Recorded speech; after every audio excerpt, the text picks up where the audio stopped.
مثال کے طور پر جب لوگ بس یا ریلوے اسٹیشن پر کھڑے بس یا ٹرین کے منتظر ہوتے ہیں، منتظر جو ہے انتظار کی جگہ آیا ہے، اس کے اوپر نمبر 5 لگائیں۔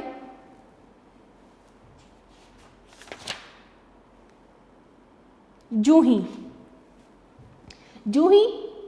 جیسے ہی بس یا ریل گاڑی آتی ہے، ہر کوئی اس میں داخل ہونے کی کوشش کرتا ہے، ہر کوئی گاڑی میں سب سے پہلے سوار ہونا چاہتا ہے۔ دھکے لگتے ہیں کہ اوپر نمبر 6 لگائیں۔ لڑائی جھگڑا ہوتا ہے کہ اوپر نمبر 7 لگائیے۔ اگر یہی لوگ آپس میں لڑائی جھگڑے کی بجائے لڑائی جھگڑے کے اوپر نمبر 8 لگائیں، الجھنے کی بجائے، اور نیچے آپ کے آسان پیراگراف میں ہے جھگڑنے کی بجائے نظم و ضبط سے کام لیتے ہوئے کتار بنا لیتے تو سب کے لیے آسانی ہوتی۔ اوپر والے مشکل پیراگراف میں ہے کتار بنا لیتے تو کتنی آسانی ہوتی، ٹھیک ہے، اور نیچے والے آسان پیراگراف میں ہے سب کے لیے آسانی ہوتی۔ بیٹا یہ تھا آپ کا سلیس پیراگراف، ٹھیک ہے، اس کو آپ نے اچھی طرح سمجھنا ہے، مشکل الفاظ کی جگہ آپ نے ان کے میننگ کو لانا ہے، ٹھیک ہے۔ اب ہم اس کی تفہیم کی طرف بڑھیں گے۔ تفہیم جو ہے وہ ایک پیراگراف ہے جس میں سوالات کے جوابات موجود ہیں، آپ کے اسی سبق سے لیا گیا ہے، اس کو آپ نے غور سے پڑھنا ہے اور ان کے سوالات کے جوابات دیکھنے ہیں۔ تو آئیے دیکھتے ہیں کہ پیراگراف کیا ہے اور سوالات کیا ہیں۔ عبارت کو غور سے پڑھیں اور درج ذیل سوالات کے جواب دیں۔ نظم و ضبط 2 لفظوں نظم و ضبط کا مجموعہ ہے، یہ دونوں عربی زبان کے لفظ ہیں۔ نظم کے معنی ہے لڑی میں پرونا اور ترتیب دینا، جبکہ ضبط کے معنی ہے رکاوٹ۔ اس کا مطلب یہ ہوا کہ اپنے کاموں میں کسی قانون اور قاعدے کی پابندی کرنے کا نام نظم و ضبط ہے۔ زندگی کے ہر شعبے میں نظم و ضبط کی پابندی ضروری ہے۔ وہ لوگ جو نظم و ضبط کو اپنا شعار بناتے ہیں ان کی زندگی سکون سے گزرتی ہے۔ اللہ تعالیٰ کا پیدا کیا ہوا نظام کائنات اپنے اندر ایک خاص ترتیب رکھتا ہے۔ اسی طرح موسموں کا تغیر و تبدل بھی ہمیں نظم و ضبط سکھاتا ہے۔ ہمارا دین بھی ہمیں نظم و ضبط کا درس دیتا ہے۔ مقررہ اوقات میں نماز پنجگانہ کی ادائیگی نظم و ضبط کی عمدہ مثال ہے۔ یہ تھا بیٹا پیراگراف۔ اب اس کے کیا سوالات ہیں؟ سوال نمبر 1 دیکھیے، نظم و ضبط کس زبان کے لفظ ہیں؟ اب نظم و ضبط کن زبان کے لفظ ہیں؟ اس کا جواب پیراگراف میں موجود ہے۔ آپ نے اس کو یاد نہیں کرنا، آپ نے پیراگراف کو اچھی طرح پڑھ کے اس کے اندر سے تلاش کرنا ہے۔ نظم و ضبط عربی زبان کے لفظ ہیں۔ سوال نمبر 2، نظم و ضبط کے کیا معنی ہیں؟ نظم کے معنی لڑی میں پرونا اور ترتیب دینا، جبکہ ضبط کے معنی ہے رکاوٹ۔ موسموں کا تغیر و تبدل ہمیں کیا سکھاتا ہے؟ موسموں کا تغیر و تبدل ہمیں نظم و ضبط سکھاتا ہے۔ سوال نمبر 4، اسلام میں نظم و ضبط کی پابندی کی بہترین مثال کون سی ہے؟ جواب، اسلام میں مقررہ اوقات میں نماز پنجگانہ کی ادائیگی نظم و ضبط کی عمدہ مثال ہے۔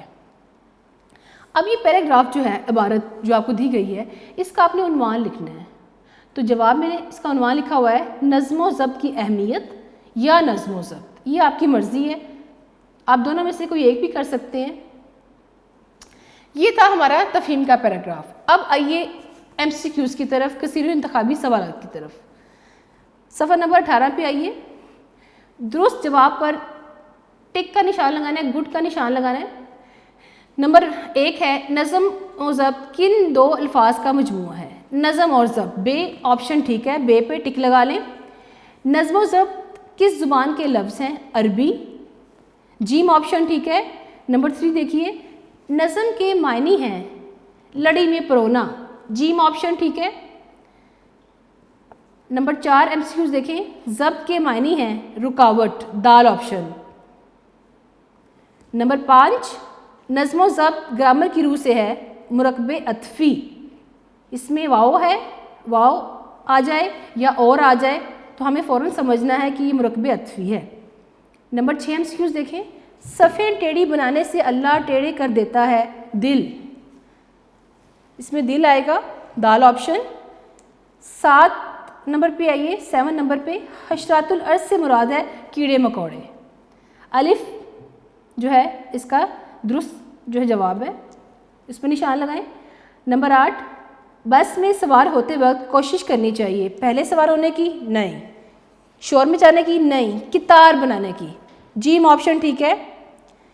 نمبر 9، قائد اعظم کے فرمان کی درست ترتیب، جیم آپشن اتحاد، ایمان اور نظم و ضبط یعنی تنظیم۔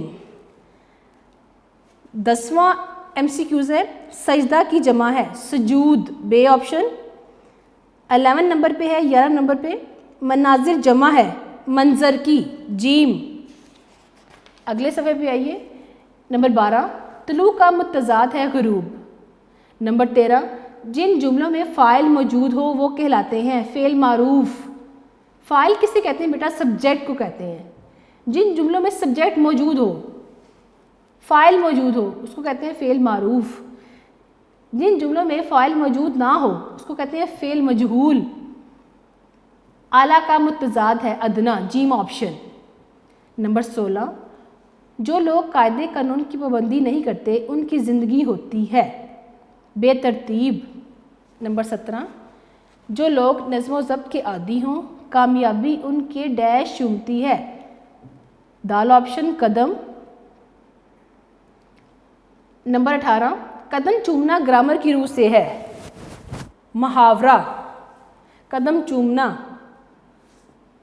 نمبر 19 پہ آ جائیں، قائد کا فرمان ہے اتحاد، ایمان اور ڈیش اور تنظیم یعنی نظم و ضبط، جیم آپشن ٹھیک ہے۔ آخری MCQs کی طرف بڑھی، قانون کی عملداری سے مراد ہے قانون پر عمل کرنا، عملداری عمل کرنا، جیسا کہ میں نے ابھی آپ کو بتایا ہے، عملداری عمل کرنا، حکومت کرنا نہیں، عمل کرنا، عمل کرنا۔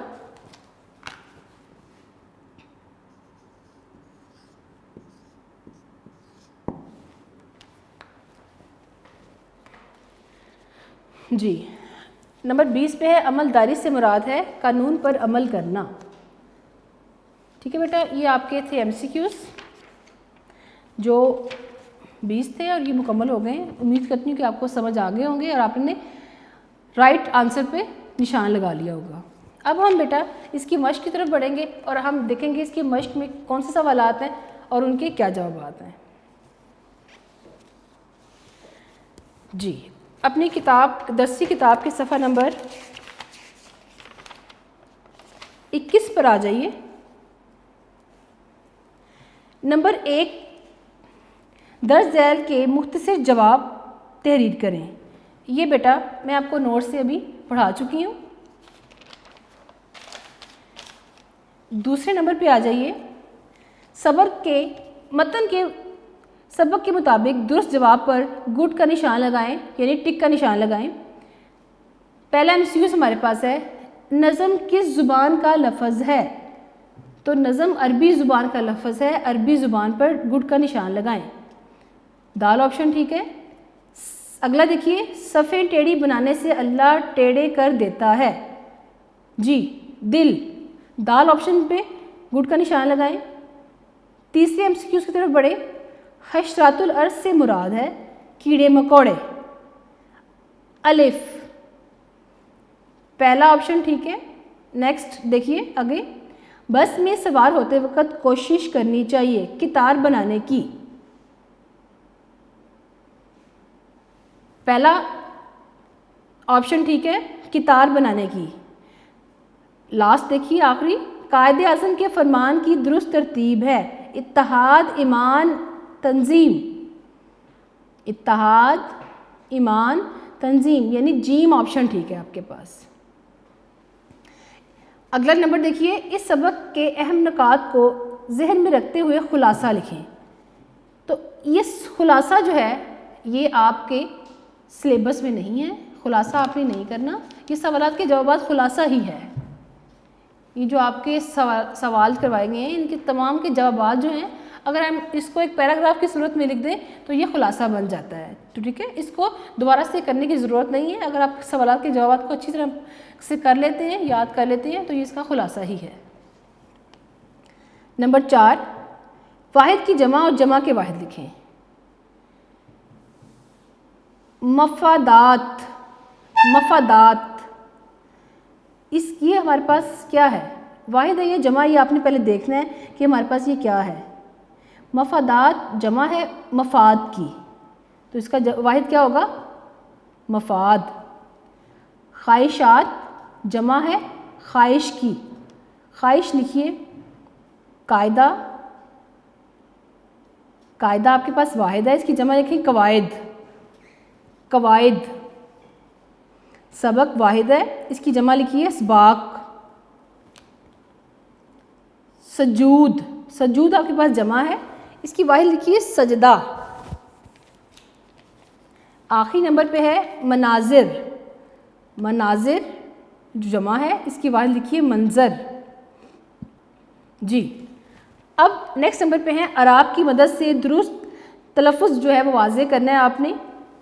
اب آپ بورڈ کی طرف آئیے، بورڈ پہ دیکھیے، نظم، ضبط، عربی، شعار، انتشار۔ بیٹا اگر آپ ان کو بول کے جب بولیں گے تو آپ کو فوراً پتہ چل جائے گا کہ میں نے زبر کہاں لگانی ہے اور زیر کہاں لگانی ہے اور میں نے یہاں پر کیا لگانا ہے۔ دیکھیے تو آپ کو اس کے لیے اس کو بار بار بولنا پڑے گا۔ نظم، ضبط، عربی، شعار، انتشار، درس، ممالک، ممالک، لام کے نیچے زیر ہے، تعلق، تعلق، تغیر، تبدل، نظام، سبق، مطالعہ، اتحاد، اتحاد۔ تو یہ تھے بیٹا آپ کے اعراب، اچھی طریقے سے آپ نے لگانے ہیں، جیسے آپ بولیں گے تو آپ کو فوراً پتہ چل جائے گا کہ ہم نے اس کو کس طرح سے کرنا ہے۔ آگے بڑھیے، نمبر 6، اس سبق میں ایک لفظ استعمال ہوا ہے آری، آئین الف آ رے چھوٹی اری آری۔ آپ نے اس سے ملتا جلتا لفظ علی مدار چھوٹی اری آری بھی پڑھا ہوگا۔ آری جسے ہم کوئی چیز کاٹتے ہیں، دونوں کو جملوں میں اس طرح استعمال کریں کہ ان کا مفہوم واضح ہو جائے۔ بیٹا متشابہ الفاظ جو کیا ہیں، اب متشابہ الفاظ کسے کہتے ہیں کہ جو بولنے میں تو ایک جیسے ہیں لیکن املا کے لحاظ سے مختلف ہیں۔ اب آری، عین الف آ رے چھوٹی اری آری، آری سے کیا مراد ہے؟ وہ لڑکا اخلاق سے آری ہے، یعنی کہ اس کو اخلاق کا کچھ پتہ نہیں ہے، بالکل فارغ ہے، کوئی اس کو مینرز نہیں ہے، وہ لڑکا اخلاق سے آری ہے۔ یہ ہے عین الف آ رے چھوٹی اری آری۔ اور دوسرا آری، بڑئی نے آری سے لکڑی کو چیرا، یہ اوزار ہے، ٹھیک ہے نا۔ تو ان دونوں میں فرق ہے، یہ بولنے کے لحاظ سے جو ہے یہ ایک جیسے ہیں لیکن املا کے لحاظ سے مختلف ہیں۔ آگے بڑھیے، ان الفاظ کے متضاد لکھیں۔ اب متضاد الٹ کو کہتے ہیں، کامیاب، ناکام، اعلیٰ، ادنا، زندگی، موت، مشرق، مغرب، طلوع، غروب، بد قسمتی، خوش قسمتی، بد قسمتی، خوش قسمتی، ٹھیک ہے۔ ایک دفعہ میں دوبارہ ان کے متضاد جو ہے وہ آپ کو بتا دیتی ہوں، کامیاب، ناکام، اعلیٰ، ادنا، زندگی، موت، مشرق، مغرب، طلوع، غروب، بد قسمتی، خوش قسمتی۔ جی بیٹا نمبر 8 پہ جملوں میں استعمال کریں۔ جی پہلے میں آپ جملے پڑھ دیتی ہوں، کن لفظوں کے ہیں۔ نظم و ضبط کا آپ نے بنانا ہے، نظام کائنات، کار فرمائی، سرخرو، بحث و تکرار۔ بیٹا یہ الفاظ جو ہیں اس کے جملے جو ہیں ضروری نہیں کہ جو میں نے بورڈ پہ آپ کو بنا کے دیے ہیں آپ نے وہی بنانے ہیں، آپ ان کو اپنی معلومات سے بھی بنا سکتے ہیں جیسا کہ آپ، لیکن آپ نے یہ ضرور جاننا ہے کہ ہمارا جملہ جو بنا رہا ہوں وہ جامع ہونا چاہیے، ٹھیک ہے۔ تو ہم جملوں کو دیکھتے ہیں۔ پہلا لفظ ہمارے پاس ہے نظم و ضبط۔ ہمیں ہر کام نظم و ضبط سے کرنا چاہیے۔ نظام کائنات، اللہ تعالیٰ کا پیدا کیا ہوا نظام کائنات نظم و ضبط کا منہ بولتا ثبوت ہے۔ نمبر 3 کار فرمائی، جس طالب علم کی زندگی میں نظم و ضبط کی کار فرمائی ہو وہ کامیاب ہوتا ہے، ٹھیک ہے۔ آگے دیکھیے، سرخرو، کامیاب ہونا، بیٹے نے اول پوزیشن حاصل کر کے ماں کو سرخرو کر دیا، یعنی کہ ماں جو محنت کرتی ہے، ماں جب بیٹا پڑھنے جاتا ہے جتنی وہ ایفرٹ کرتی ہے، تو بیٹے نے کیا کیا، اول پوزیشن حاصل کر کے ماں کو سرخرو کر دیا۔ بحث و تکرار، بحث و تکرار سے کچھ حاصل نہیں، عملی کام کرنا چاہیے، ٹھیک ہے۔ تو بیٹا نمبر 9 پہ ہمارے پاس کیا ہے، نیچے کالم الف اور کالم ب میں لکھے گئے جملوں کو غور سے پڑھیں۔ پولیس نے چور کو گرفتار کر لیا، اور کالم ب میں ہے چور کو گرفتار کر لیا گیا۔ حکومت نے تعلیم مفت کر دی، تعلیم مفت کر دی گئی۔ اللہ تعالیٰ نیک لوگوں کی دعا قبول کرتا ہے، نیک لوگوں کی دعا قبول کی جاتی ہے۔ شائق نے اپنا داخلہ فارم بھر دیا، داخلہ فارم بھر دیا گیا ہے۔ ہم پہلا باب پڑھ رہے ہیں، پہلا باب پڑھا جا رہا ہے۔ کالم الف میں دیے گئے جملوں کے فاعل پولیس، حکومت، اللہ تعالیٰ، شائق، ہم موجود ہیں۔ کالم ب، جبکہ کالم ب میں دیے گئے جملوں کے فاعل موجود نہیں ہیں۔ پہلے کالم میں دیے گئے جملے فعل معروف کی مثالیں ہیں، جبکہ دوسرے کالم میں دیے گئے فعل مجہول کی مثالیں ہیں۔ اب آپ بتائیے کہ نیچے دیے گئے جملوں میں کون سے فعل معروف اور کون سے فعل مجہول سے تعلق رکھتے ہیں۔ فعل معروف کو فعل مجہول اور اس طرح فعل مجہول کو فعل معروف میں تبدیل کریں۔ اب بیٹا آپ دیکھیں، اس نے بہت سے مہمانوں کو مدعو کیا، یہ فعل معروف ہے، اور فعل مجہول کیا ہوگا، بہت سے مہمان مدعو کیے گئے۔ تاخیر سے آنے والے طالب علموں کو جرمانہ کیا جاتا ہے، یہ فعل مجہول ہے۔ فعل معروف کیا ہوگا، استاد تاخیر سے آنے والے طالب علموں کو جرمانہ کرتا ہے، اس میں سبجیکٹ موجود ہے۔ چاول کی فصل کاٹی جا چکی ہے، یہ فعل مجہول ہے، اس میں ہم نے سبجیکٹ لانا ہے، فاعل کو لانا ہے۔ کسان چاول کی فصل کاٹ چکے ہیں، فعل معروف۔ کسان کھیتوں کو سیراب کرتا ہے، فعل معروف ہے، اس کو ہم نے مجہول کیسے بنانا ہے، کھیتوں کو سیراب کیا جاتا ہے، ٹھیک ہے بیٹا۔ یہ تھی آپ کی مشق، امید کرتی ہوں کہ آپ کو سب سمجھ میں آ گیا ہوگا۔ اور بیٹا آپ نے تیاری خوب کرنی ہے، کیونکہ آپ کے پیپرز ہونے ہیں اور آپ نے پیپر دینے ہیں اور اچھی پوزیشن حاصل کرنی ہے، اچھے گریڈ لینا ہے آپ نے۔ تو اپنے وقت کو ضائع مت کریں، وقت کا خیال کریں اور اپنی پڑھائی کو ساتھ ساتھ جاری رکھیں تاکہ آپ کامیابی حاصل کر سکیں۔ شکریہ۔